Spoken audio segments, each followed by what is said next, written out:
Nós começamos, eu não chamei isso de série, mas foi uma espécie de, chamamos aqui de uma trilogia de mensagens, sobre que alguns domingos atrás, eu brincando, acabei depois apelidando de a teologia do choro. Nós ministramos no primeiro domingo uma mensagem titulada Por que choras?, baseado na pergunta de Jesus a Maria Madalena. Mostramos que muitas vezes o propósito de Jesus era levar Maria Madalena a sondar a razão do choro, e muitas vezes nós ignoramos o fato de que há tipos distintos de choro e motivações distintas.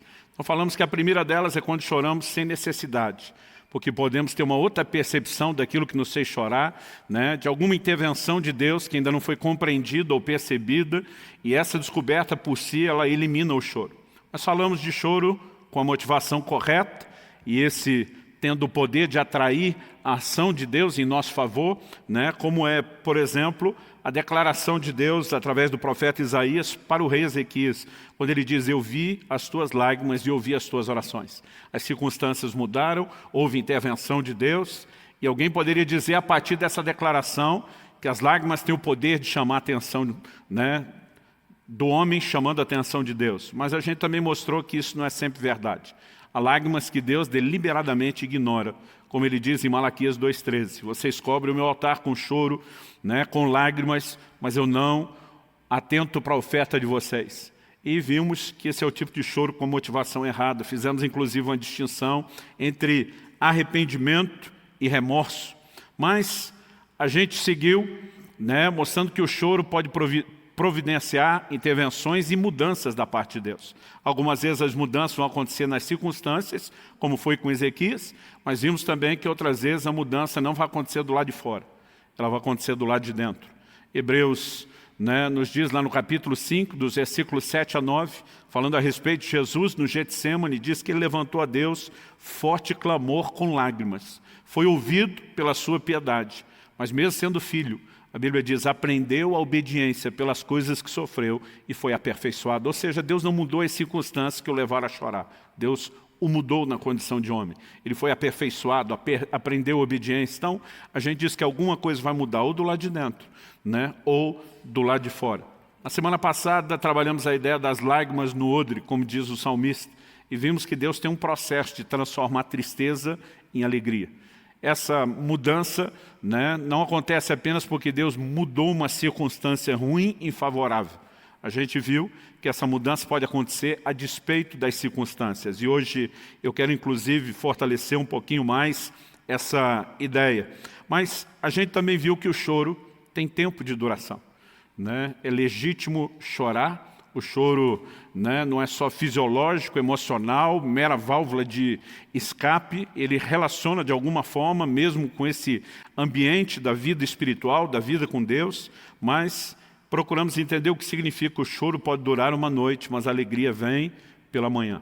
E eu quero terminar hoje falando a respeito, não de esquecer aquilo que nos fez chorar, mas da capacidade de virar a página, de seguir adiante. E o tema da minha mensagem hoje é capacidade de superação. Então eu quero que você abra, por favor, a sua Bíblia, no primeiro livro de Crônicas, no capítulo 7. E nós vamos ler dos versículos 20 até o 27. O texto sagrado diz assim: o filho de Efraim foi Sutela, de quem foi filho Bered, de quem foi filho Taate, de quem foi filho Eleada, de quem foi filho Taate, de quem foi filho Zabade, de quem foi filho Sutela, e ainda Ezer e Eleade, mortos pelos homens de Gate, naturais da terra, pois eles foram roubar o gado destes. Efraim, seu pai, chorou por eles muitos dias, e os irmãos dele foram consolá-lo. Depois teve relações com a sua mulher. Ela ficou grávida e teve um filho, a quem ele chamou Berias, por causa da desgraça que sua família havia sofrido. 24.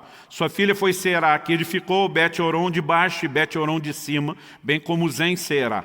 O filho de Berias foi Refa, de quem foi filho Rezef, de quem foi filho Tela, de quem foi filho Taã, de quem foi filho Ladã, de quem foi filho Amiúde, de quem foi filho Elisama, de quem foi filho Num, de quem foi filho Josué.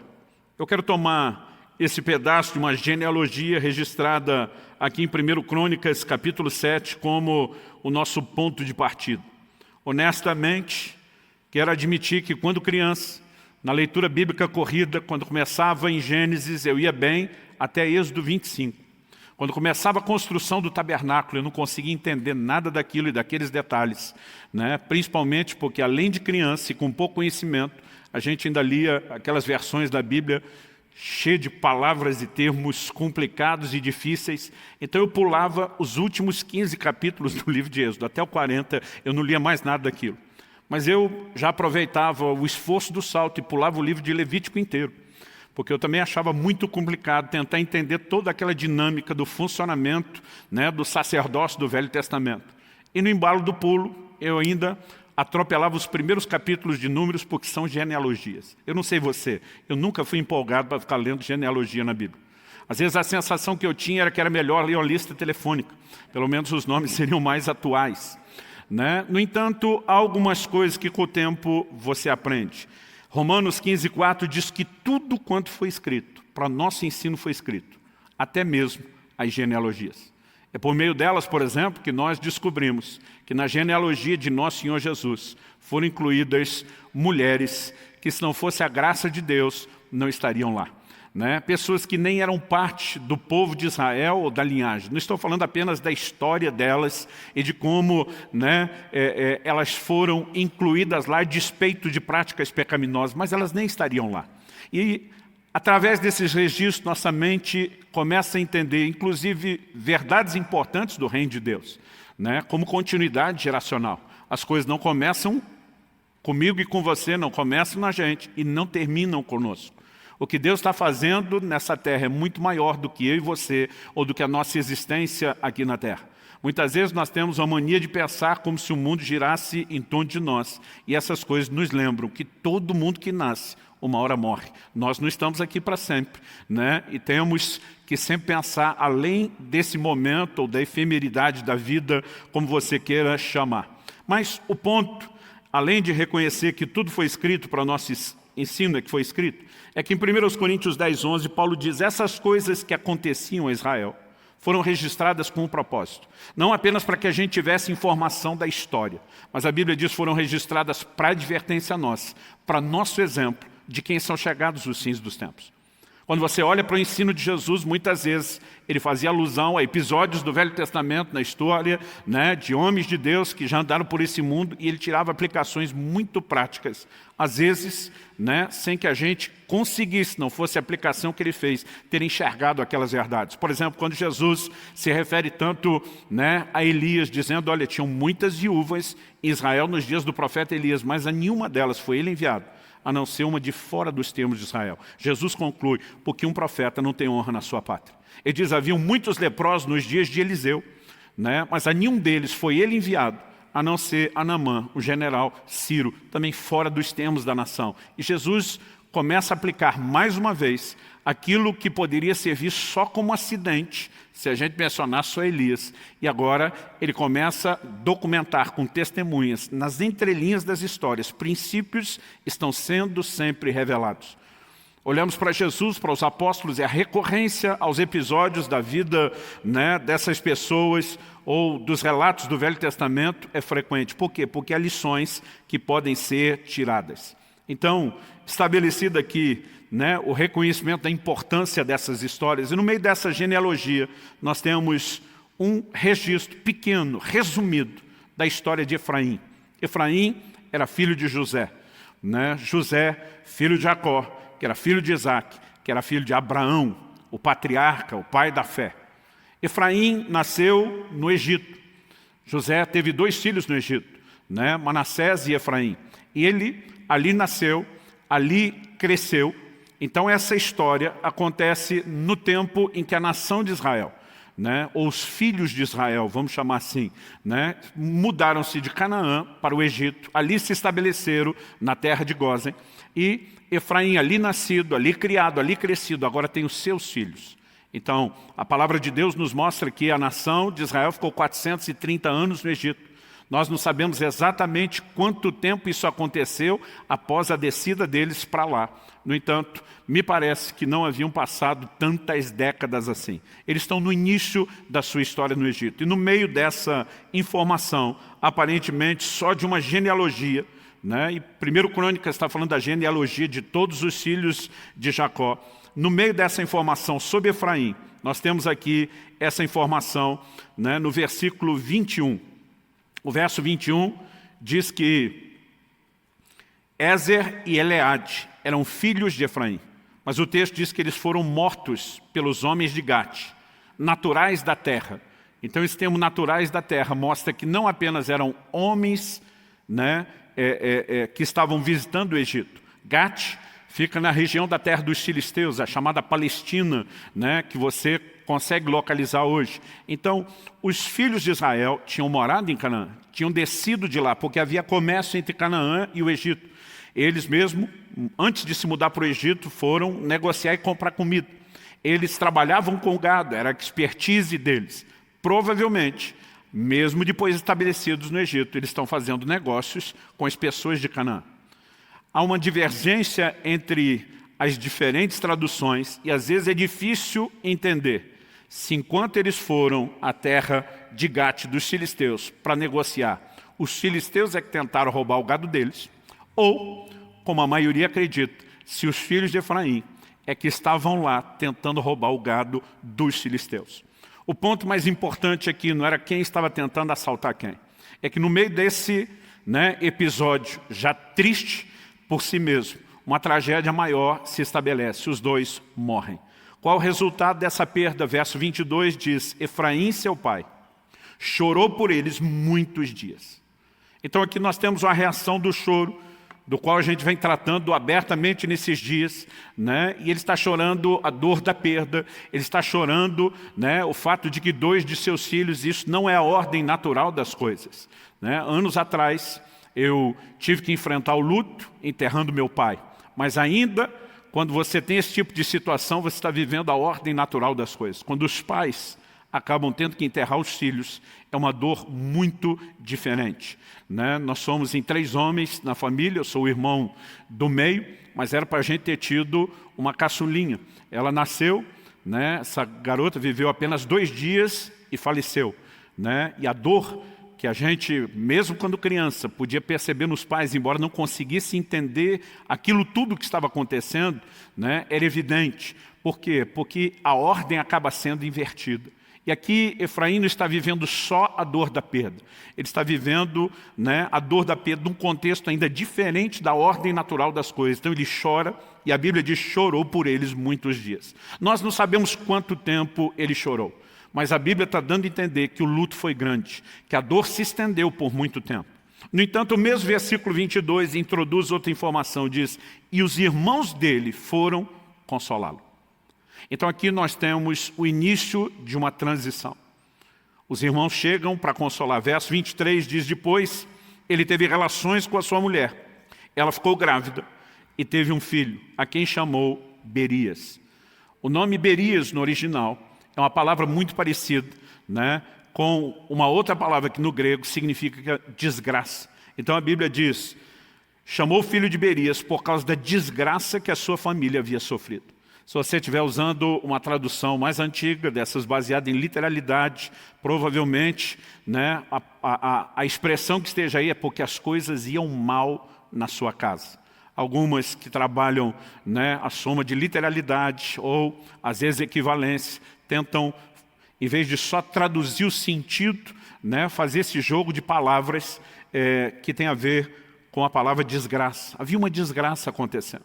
Seus irmãos vieram consolá-lo, né? Ele já havia chorado muito tempo, ele decide se levantar, se reerguer, ter um posicionamento que eu quero trabalhar aqui como uma ideia de superação. E por conta dessa atitude de Efraim, algo tem um desdobramento depois de muitas gerações. A razão pela qual eu continuei lendo essa genealogia até o versículo 27 é porque ela termina dizendo de quem foi filho Num, de quem foi filho Josué. Esse Josué é nada mais, nada menos do que o grande líder que sucederia Moisés, né? Não apenas conduzindo a nação de Israel, mas levando-os a entrar na terra prometida, a terra de Canaã. Eu quero tomar essa história como um todo para trabalhar algumas verdades que eu acredito que a gente precisa entender e compreender. A primeira delas, quando falamos de vida cristã e não só da história em si, eu e você precisamos entender que não há nenhuma garantia, em primeiro lugar, de que nós, nessa vida, mesmo nos relacionando com Deus, não teremos problema.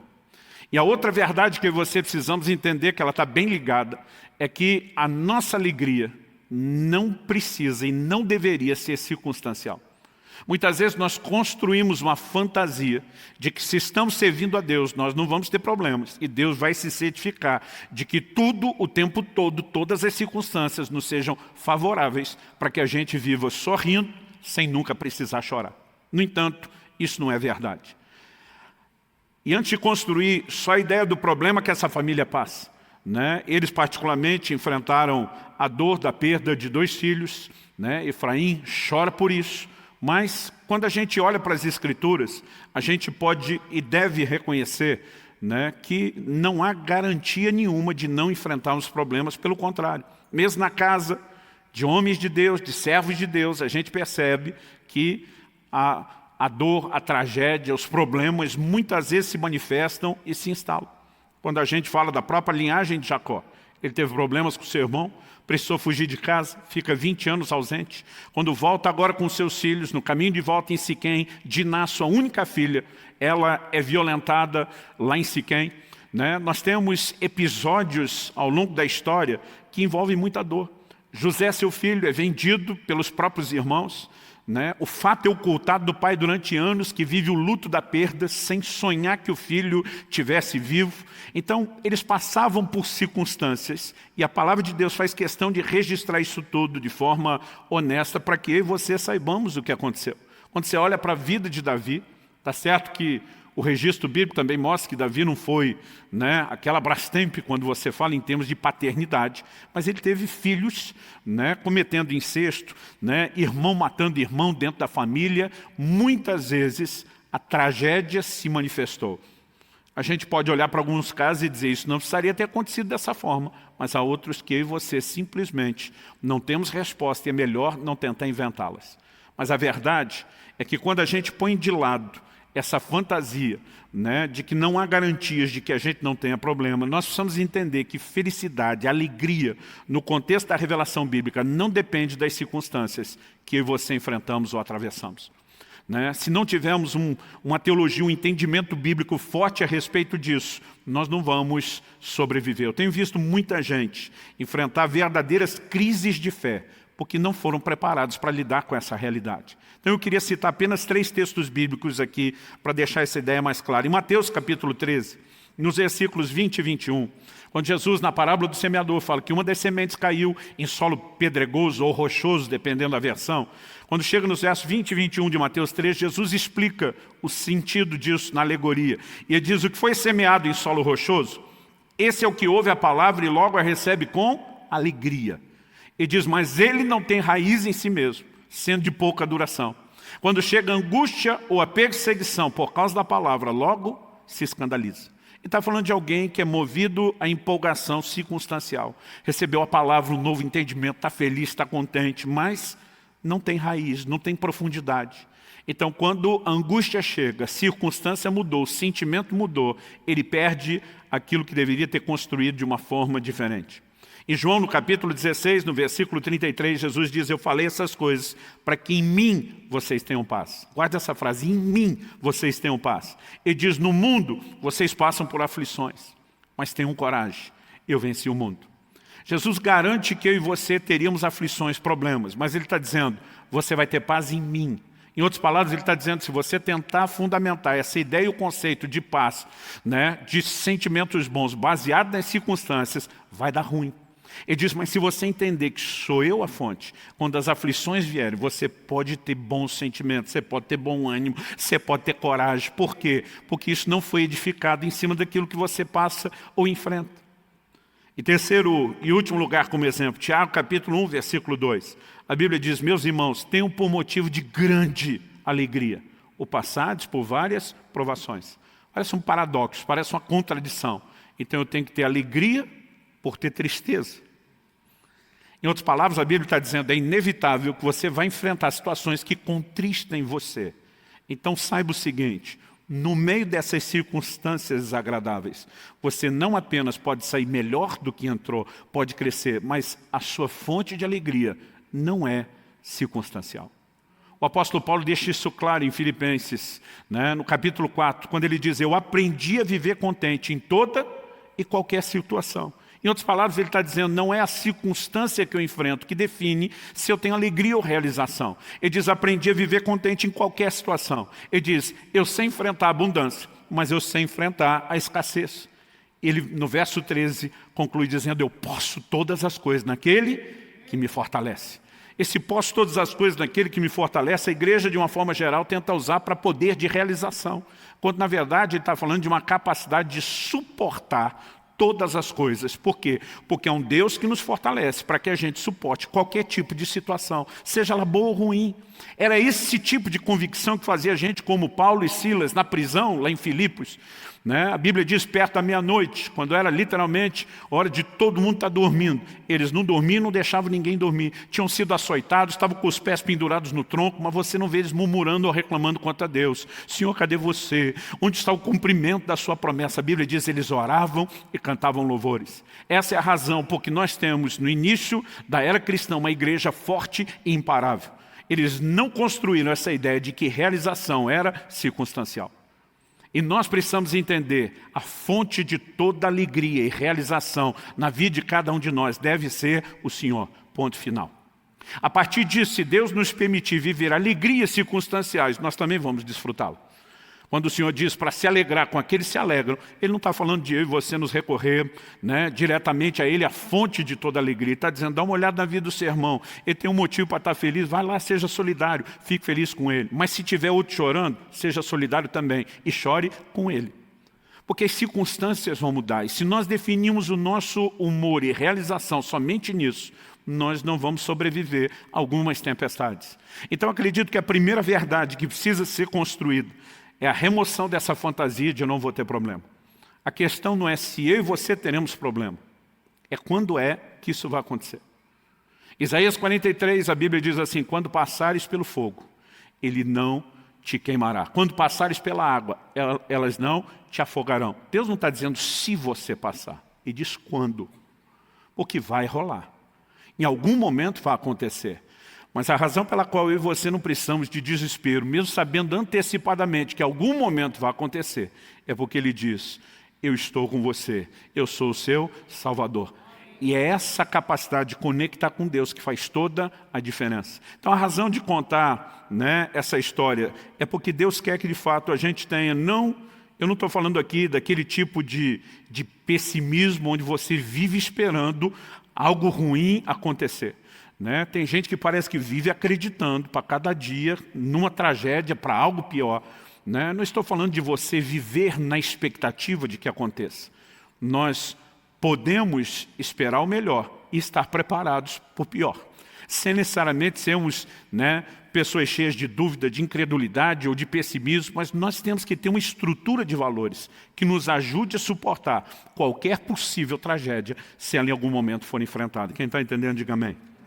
Bom, a segunda coisa que eu quero trabalhar é agora um pouquinho mais dentro da história. Primeiro vimos que o que aconteceu com Efraim poderia ter acontecido com qualquer um de nós. Não vou entrar nem no mérito da discussão de quem estava roubando o gado de quem. A situação é triste, principalmente pelo seu desfecho. Independente de você tentar analisar, mas eles foram procurar sarna para se coçar ou não, eles deram motivo ou não, colheram a consequência das suas escolhas ou não. A verdade é que nós temos pais enlutados e uma família que sofre. Mas quando eu olho para Efraim, eu consigo destacar 3 coisas que merecem a nossa atenção. E nesse meu segundo ponto, primeiro nós reconhecemos que as circunstâncias ruins podem acontecer com qualquer um de nós, mas que nós não precisamos definir nossa alegria ou qualquer outro sentimento baseado nelas. A segunda coisa é tentar te mostrar, porque a ideia hoje é falar de superação. É tentar mostrar que do choro até a superação, nós temos um caminho. A primeira coisa que ele fez foi chorar. O verso 22 diz que ele chorou, e chorou por muitos dias. E como a gente tem falado e conversado nesses dias, eu acredito que eu e você temos o direito de chorar. Não é apenas uma reação fisiológica e emocional, é uma válvula de escape, né? Não só no plano espiritual, mas mesmo no emocional, a gente tem direito de chorar. Brincamos com o fato de Jesus ter ressuscitado Lázaro, chorado por Lázaro, mesmo sabendo que iria ressuscitá-lo. E parece, como disse alguém, que ele se reservou ao direito de dar uma boa chorada. Então, eu e você temos direito de chorar. Mas acredito que uma coisa que Efraim entendeu,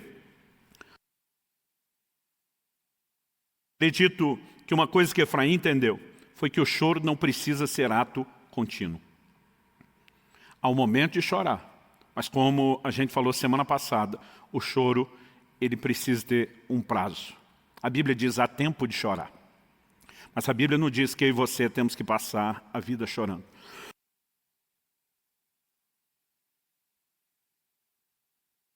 E se a gente entender que há o tempo de chorar, mas há o tempo de parar de chorar, nós vamos então nos abrir para a segunda coisa que aconteceu. A segunda coisa foi que ele se deixou consolar. Não parece que Efraim teve essa capacidade de reagir sozinho. A Bíblia diz, e os seus irmãos foram consolados. A ideia dos seus irmãos parece que houve uma boa mobilização familiar.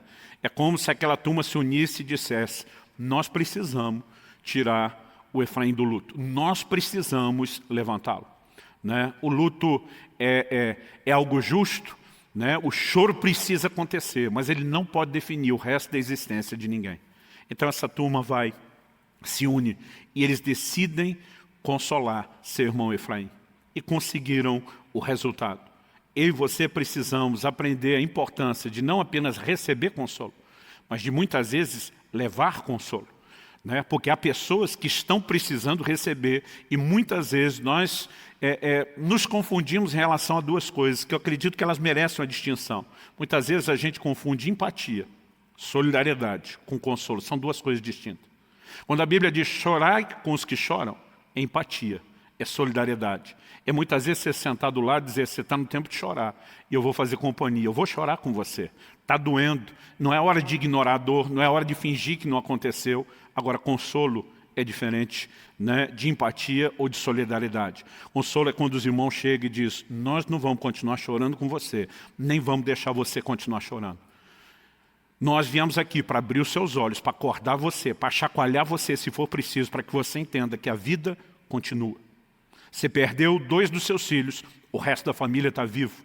Né? E os sobreviventes precisam de vocês de cabeça erguida. Eles precisam do amor e da atenção de vocês. Eles precisam que a vida volte ao seu trilho. Eles precisam que a vida volte ao normal. E é nesse momento que eu e você precisamos entender não só o que temos, né, o direito de receber, e precisamos para isso aprender a nos abrir, porque nem sempre é fácil aceitar o consolo.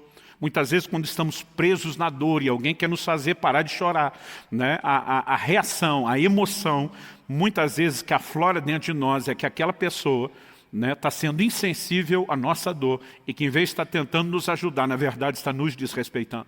Quem vive um momento de dor, especialmente o luto, né, precisa em algum momento permitir-se ser consolado.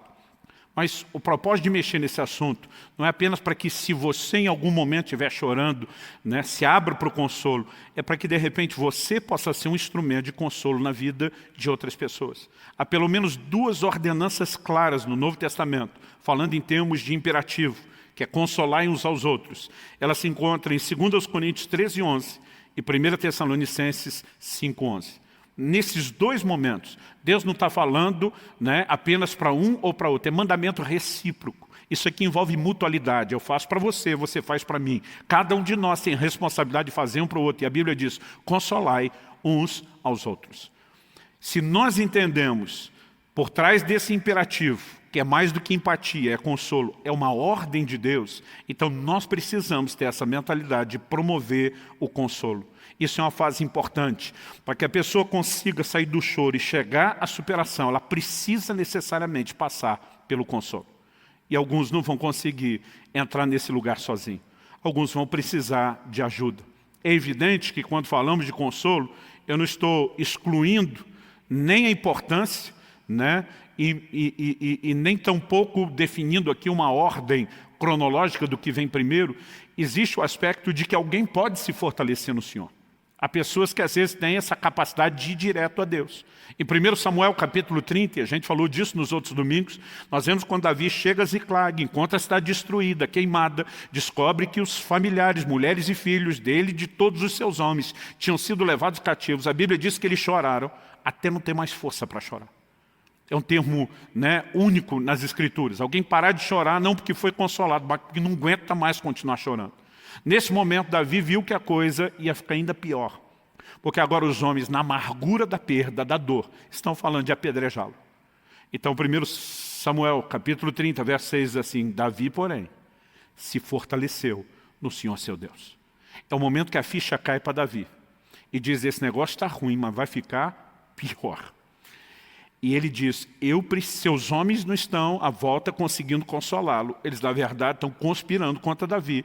Né? Eu brinco que a culpa sempre é do líder. Deu ruim, a culpa é do líder. Nesse momento, ele não tem o apoio de ninguém. Davi olha para cima e diz, se o Senhor não me socorrer, ninguém mais vai me socorrer. Mas a verdade é que nem sempre as pessoas conseguem ter essa capacidade de, a despeito de não ter ninguém ao lado, irem direto a Deus. A fonte estará sempre à minha e à sua disposição, independente de ter gente nos consolando à volta ou não. Em segunda carta de Paulo a Timóteo, no capítulo 4, nos versículos 16 e 17, ele diz assim, na minha primeira defesa, ninguém apareceu para me apoiar. Todos me abandonaram. Que isso não lhe seja cobrado. Outra versão diz, que isso não lhe seja levado em conta. Não lhe seja cobrado por quem? Paulo não está nem falando só de si. A impressão que eu tenho está dizendo que Deus não bote isso na conta deles, porque todos me abandonaram. Mas Paulo senta para chorar e lamentar que na hora que ele precisou, todo mundo que ele ajudou não estava lá, não. Paulo diz o seguinte, mas o Senhor permaneceu ao meu lado e me deu forças.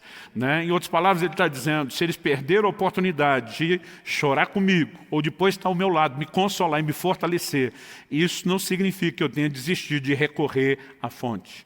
Agora, se Deus, que é a fonte do consolo direto, nos mandou levar isso uns aos outros, significa que Ele não quer o tempo todo fazer isso só de forma direta.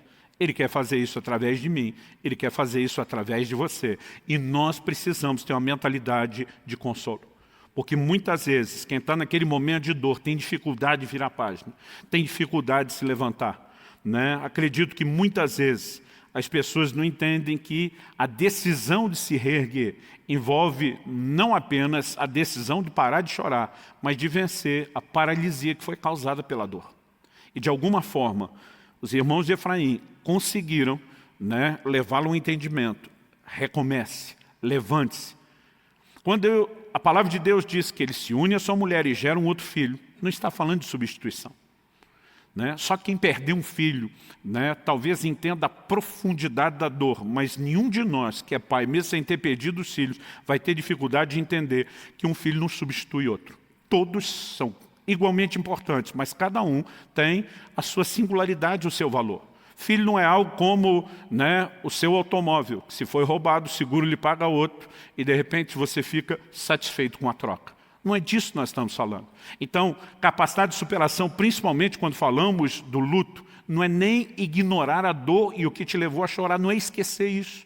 Não é fingir que não aconteceu, que aquela pessoa não existiu para que você desligue a dor. É simplesmente uma decisão de continuar.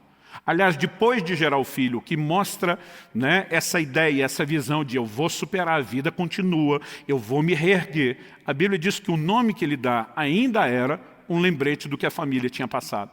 Quando ele chama o filho de Berias, era muito comum eles darem um nome associado àquilo que estava acontecendo, ao que estavam vivendo, né? Ou uma expectativa futura, um reconhecimento do que aconteceu. José dá o nome aos filhos Manassés e Efraim, exatamente nesse contexto, né? Falando de como Deus o fez esquecer tudo aquilo que ele tinha passado e enfrentado.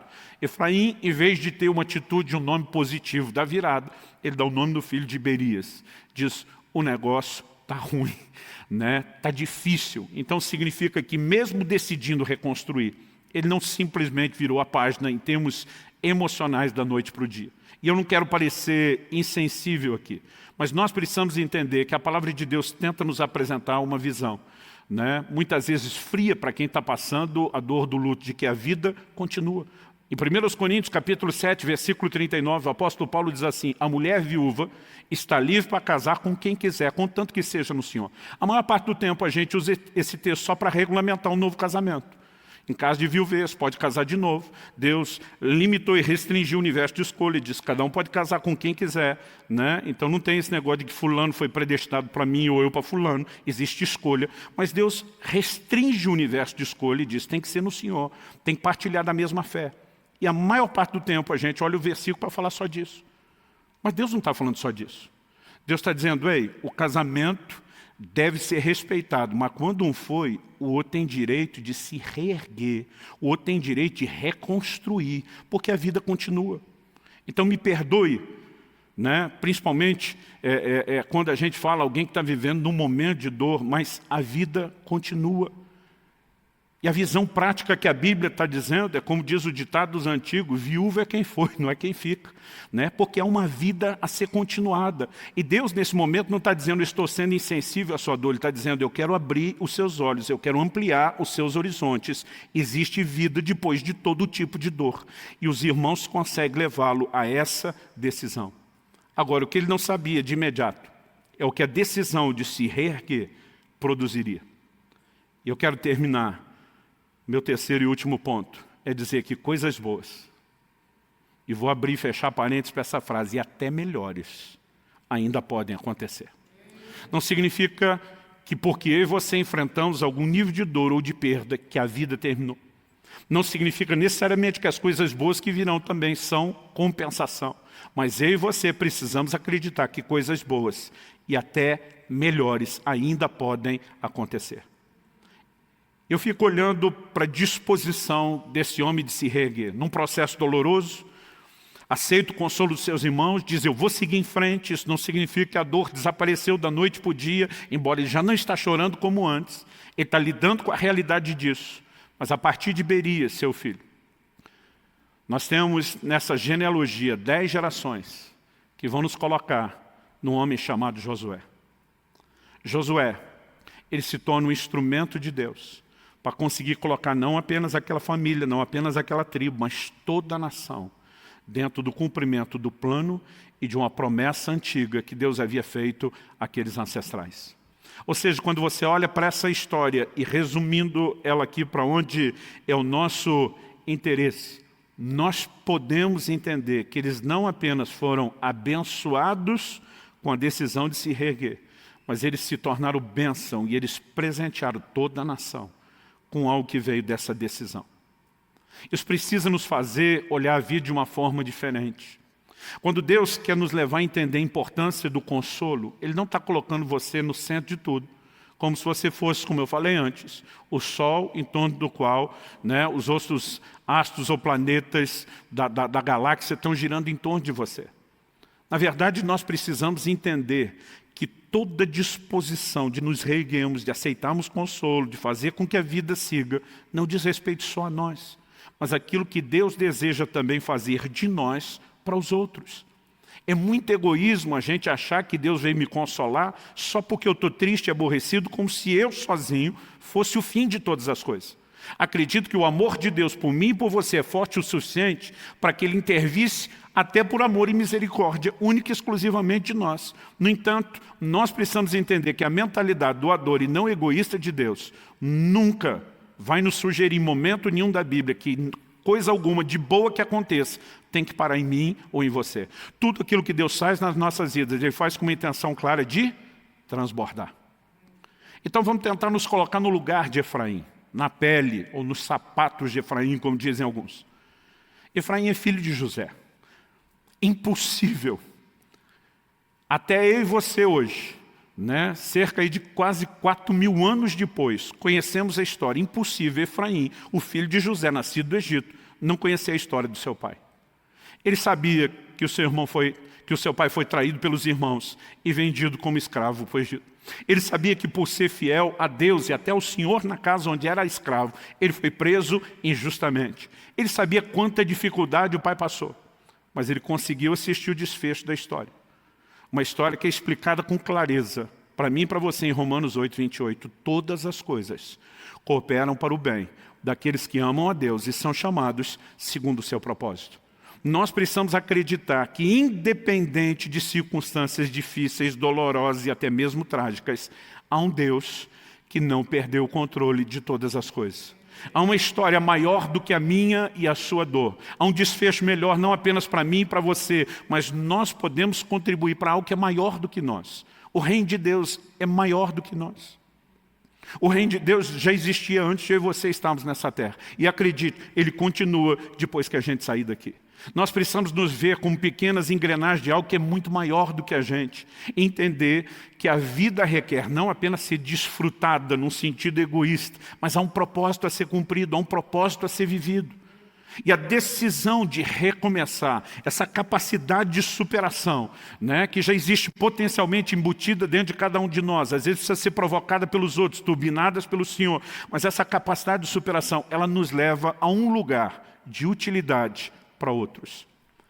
E acredito que de alguma forma, né, Efraim, ao decidir se levantar, pudesse ter algum nível de expectativa, mas não sonharia jamais com o desfecho do que isso significou para toda a nação.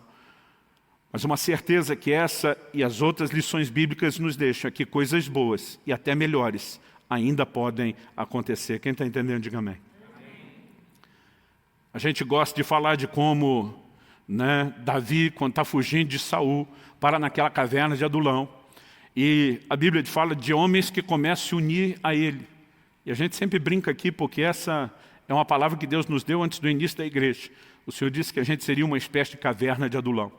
Né? Quem foi aquela turma que se uniu a Davi? A Bíblia diz os amargurados, os levianos, os endividados, só gente com problema, só gente fugindo das suas próprias circunstâncias. Gente que olha para Davi e diz, a gente se identifica com a sua fuga, porque nós somos do time que está sofrendo, está apanhando, né? Está vivendo que nem pregos, só leva na cabeça o tempo todo, e eles se unem a Davi. Qual é o final da história? O final da história é que Davi se fez chefe deles. Esses homens têm uma visão de mundo completamente transformada a partir da liderança de um homem que era conectado com Deus. E eles se tornaram o maior exército de conquista da história da nação de Israel. Eles conseguem conquistar a plenitude da terra prometida, o que desde séculos antes, nos dias de Josué, ainda não havia acontecido. Josué os introduziu na terra, mas os povos nunca foram completamente subjugados. Somente nos dias de Davi que isso aconteceu. O que a lição da caverna de Adulão me ensina? Que Deus não quer apenas restaurar a minha e a sua vida dos nossos problemas pessoais. No final das contas, Ele quer que, restaurados, a gente se levante como um exército para servir os outros, para estabelecer as conquistas do reino de Deus na terra. Ezequiel 37 nos dá a mesma figura. Na visão de Ezequiel do Vale de Ossos Secos, eu fico tentando imaginar o que seria uma cena dessa, né, produzido por essas mentes geniais do mundo do cinema lá em Hollywood, com todos os efeitos especiais que a tecnologia de hoje, né, permite. O que seria tentar recriar uma cena que se assemelhasse ao que Ezequiel viu? Nada disso seria o que ele viu, mas talvez tentaria nos dar uma noção, né? Ossos secos por toda parte, eles começam a se movimentar, um barulho de osso batendo no osso, cada osso procurando a sua parte, o lugar onde se encaixar. Daqui a pouco a Bíblia diz que começam a aparecer músculos, nervos, tendões, eles vão se ligando, começa a ser cheio de carne, eles são cobertos de pele. Mas sabe como termina a história? O Espírito Santo soprou, deu vida, mas não para assim. A Bíblia diz, então, levantou-se um grande exército. O final de toda a restauração é que Deus tem um exército que atenda ao seu propósito e que nos leve a ser funcionais para Ele. Então eu e você precisamos entender que a preocupação de Deus com o meu e o seu consolo não é só tirar nossa dor. Repito, não significa que Ele está olhando para mim e para você apenas como um objeto ou uma ferramenta. Ele se importa conosco o suficiente, mas Ele jamais faria algo apenas por mim e por você, sem querer que a gente transborde isso, porque isso não é a natureza do coração dEle. O que eu e você precisamos entender que a dor não azedou apenas as nossas emoções e o nosso humor. Ela nos paralisa para cumprir o plano e o propósito de Deus. E a razão pela qual a página tem que ser virada e a vida tem que ser vivida não é porque estamos buscando realização circunstancial. A realização está no cumprimento do propósito. E quando você vê um José olhando para os seus irmãos, ele não está atribuindo tudo a Deus, né? Como se Deus precisasse ter forçado os seus irmãos a fazer tudo aquilo com ele para que o plano se cumprisse. Ao mesmo tempo que ele reconhece E diz no capítulo 45 de Gênesis, Deus me enviou adiante de vocês. E lá no capítulo 50, no verso 20, tem uma outra conversa, seus irmãos, diz, vocês intentaram o mal contra mim. Em outras palavras, está dizendo, vocês puxaram o meu tapete, aprontaram comigo, foi maldade de vocês. Ele diz, mas Deus transformou em bem. O que era intento ruim de vocês, a bondade dele gerenciou e me permitiu que hoje eu pudesse servir vocês, pagar o mal com o bem. Estou aqui cumprindo um propósito. Estou voltado não apenas a mim mesmo, estou aceitando com alegria todo o sofrimento que eu passei, para que hoje eu tenha a alegria de servir vocês. E sabe, se nós pregarmos qualquer outro tipo de consolo que não tenha esse desfecho, nós estamos fugindo não apenas da teologia e da lógica bíblica, mas nós estaremos entrando num lugar perigoso, né? Acredito que quando a gente consegue ter essa percepção, uma visão melhor dessa teologia, não só do choro, mas de um Deus que um dia vai enxugar dos olhos toda lágrima, mas até que esse dia chegue, Ele tem a capacidade de transformar tristeza em alegria. Nem sempre Ele vai mudar as circunstâncias que nos entristeceram, mas muitas vezes, a despeito delas, Ele vai mudar, né, a condição do íntimo. E para isso, até que esse resultado final de superação que a gente decide buscar, porque ela também não é instantânea, até que isso chegue, que eu e você precisamos entender. Então vou recapitular. Número 1. Todos teremos que lidar com a realidade de problemas. Uns de forma mais intensa, outros menos. Uns terão processos mais dolorosos, outros menos. Mas todos teremos que lidar com isso. Mas nós temos que lembrar que a alegria não deveria ser circunstancial. Nós precisamos ter um relacionamento com Deus de tal forma que, independente do que a gente passa, o nosso humor não é alimentado pelas circunstâncias. Ele emana, ele procede daquele que nos leva a dizer de boca cheia, eu posso todas as coisas naquele que me fortalece. A outra coisa que compartilhamos é que a transição do choro para a superação passa pelo consolo. Talvez hoje você seja a pessoa que está precisando de ajuda. Talvez hoje você possa sair daqui disposto a ser um instrumento de consolo na vida de outra pessoa. Talvez você não está precisando superar nada, mas existe alguém perto de você precisando despertar aquela capacidade de superação que está adormecida, e você pode ser um instrumento enviado de Deus para abençoar a vida dessa pessoa. Por último, e você, mesmo reconhecendo que superar não é esquecer quem ou o que nos fez chorar, mas é a decisão de se reerguer, de recomeçar, né? Precisamos sempre ter uma visão pragmática, que ao mesmo tempo que respeite a dor e as emoções, não permite que isso paralise o propósito de Deus, o resto da vida, a capacidade de sonhar com outras coisas que podem ser boas, ou talvez até melhores.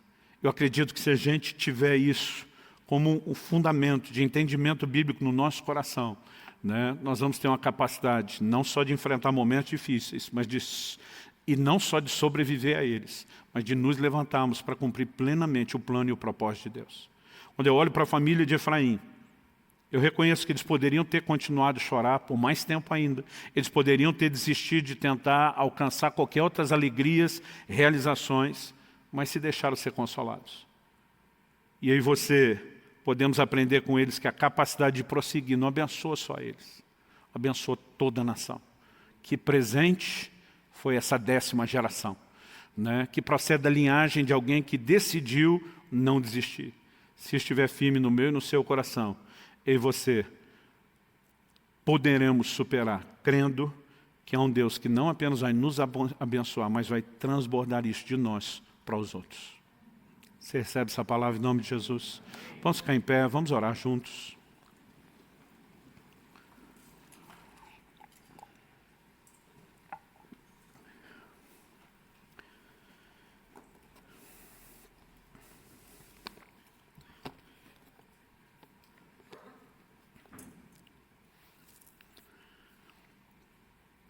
Acredito que durante essas 3 semanas estamos falando a pessoas que estão em posições distintas.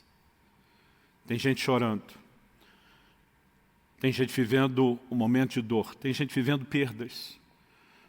Alguns estão chorando perdas de relacionamentos que estão machucados, feridos, às vezes rompidos.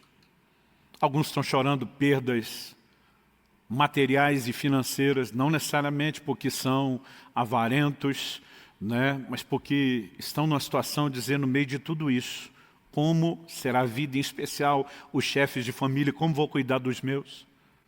A gente orando, e nós temos gente, né, na igreja nesse momento, chorando com a dor do luto, de ter perdido familiares, e esse é aquele tipo de circunstância que não muda.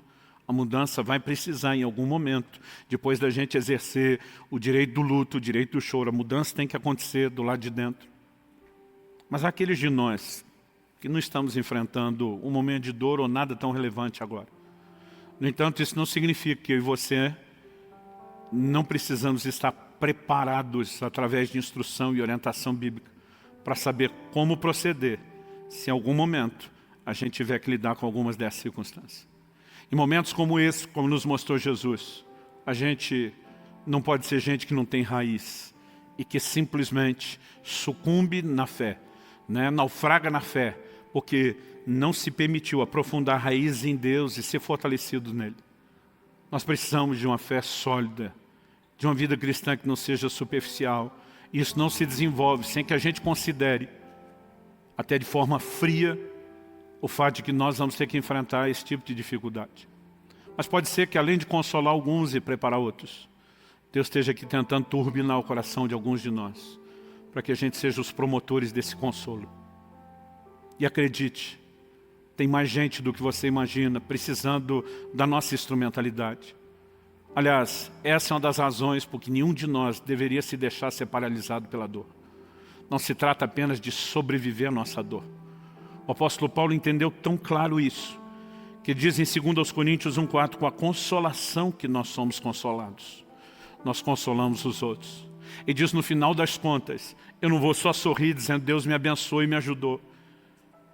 Ele diz, eu me transformo por conta da intervenção de Deus num ajudador, em alguém que toca os outros, que transborda os outros. E com a mentalidade dessa, nós nos tornaríamos uma igreja imparável. Não pararíamos por causa da dificuldade, não mudaríamos o nosso humor diante do que passamos, não deixaríamos de ajudar os outros. Mas muitas vezes, por causa de um evangelho que tem virado antropocêntrico, hedonista, construído só no prazer pessoal, individualista, egoísta, nós estamos o tempo todo cabisbaixos, choramingando mais do que deveria, e nem conseguimos nos conectar à fonte que mudaria isso. E nem transbordamos isso para ninguém. Mas acredito, Deus está nos chamando a um lugar de maturidade, de resposta diferente, para que a gente possa fazer diferença. E nós faremos diferença em nome de Jesus. Eu quero que você tire um momento de oração franca e honesta com Deus agora. Não apenas vocês que estão aqui na reunião, você que nos acompanha pela transmissão, seja ao vivo ou depois por essa palavra gravada.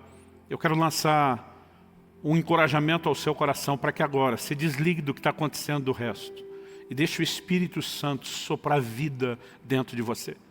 Capacidade de superação não é algo que é provocado mera e simplesmente por um encorajamento humano. O aspecto emocional tem lá o seu papel e a sua importância, mas obviamente não é tudo. Há uma faísca de ignição sobrenatural que só Deus pode, produzir dentro de nós, só o Espírito Santo. E nós precisamos entender o quanto Ele quer fazer isso. Ele é chamado nas Escrituras de o Deus de toda consolação. Eu não sei você, mas eu empolgo com isso. Se a Bíblia dissesse Deus de consolação já era uma coisa boa. Mas quando diz o Deus de toda a consolação, é como se Deus estivesse tentando fazer você entender que Ele não quer despejar só um pouquinho, Ele não vai fazer o trabalho pela metade. Ele quer trazer a consolação toda, medida cheia. Jesus se refere ao Espírito Santo, dando-lhe um adjetivo, um rótulo, e o chamando de o Consolador. Porque você acha que esse nome teria sido dado a Ele, se não fosse, por um lado, pela nossa necessidade de consolo, e por outro, pela disposição de Deus de completar e preencher essa necessidade que nós temos. Então eu quero que você ore do seu jeito, da sua maneira, com as suas palavras, mas eu quero que você foque em Deus e suplique um toque do céu. Se você precisa dessa faísca de ignição para se levantar, não numa capacidade de superação meramente humana, mas turbinada pelo céu. Talvez nessa hora Deus te faça lembrar de alguém, interceder por alguém, que está precisando de um momento de virada na sua vida. Seja apenas sensível a Deus e ao que Ele quiser fazer ou falar no seu coração. Daqui a pouco, nós vamos, enquanto os músicos ministram a canção, te dá liberdade, ou cantar com eles, ou continuar orando. Mas nesse momento, eu gostaria que você apenas orasse. Espírito Santo, vem sobre nós. Sopra sobre nós. Espírito Santo, da mesma forma como Ezequiel, abre a boca e começa a declarar profeticamente: vento que vem dos 4 cantos, sopra sobre este vale de ossos secos. Nessa hora nós estamos clamando e suplicando: sopra, Espírito de Deus, com esse fôlego de vida que só o Senhor tem e possui. Nós oramos por entendimento e aplicação prática da Tua Palavra que só o Senhor pode produzir. Mas nós oramos por aquele toque no íntimo. Nós oramos não apenas pelo entendimento, por aquele lugar de resposta dentro de cada um de nós que só pode ser alcançado com a ajuda e o socorro do céu. Eu oro que a paralisia da dor seja desfeita. Eu oro que muitos possam nesse momento tomar uma decisão de se reerguer, de recomeçar, de reconstruir, de superar. Não de esquecer, mas de mover adiante, Senhor, debaixo da graça e do favor do céu. Pai, nós oramos por uma nova mentalidade. Nós oramos por um novo ânimo e uma nova disposição, gerados não apenas pela consciência da Tua Palavra, mas por esse Teu toque, combinado a ela. Estende a Tua mão, produz milagre no íntimo. Ajuda-nos, Senhor, a solidificar a fé em cima de entendimento claro da Tua Palavra. Não queremos viver um humor e nem uma fé circunstancial. Nós queremos que as nossas raízes estejam em Ti, que o Senhor seja sempre a nossa fonte. Oramos também por aqueles que nessa hora podem ser comissionados pelo Senhor de uma forma muito específica, a tocar com o Teu consolo a vida de outros. Nós queremos viver o imperativo e a ordem que nos foi dada de consolar uns aos outros. E suplicamos, dá-nos entendimento, sabedoria, direção do Teu Espírito, para que possamos cumprir esse papel. Sopra sobre nós, toca as nossas vidas. Nós oramos em nome de Jesus, em nome de Jesus.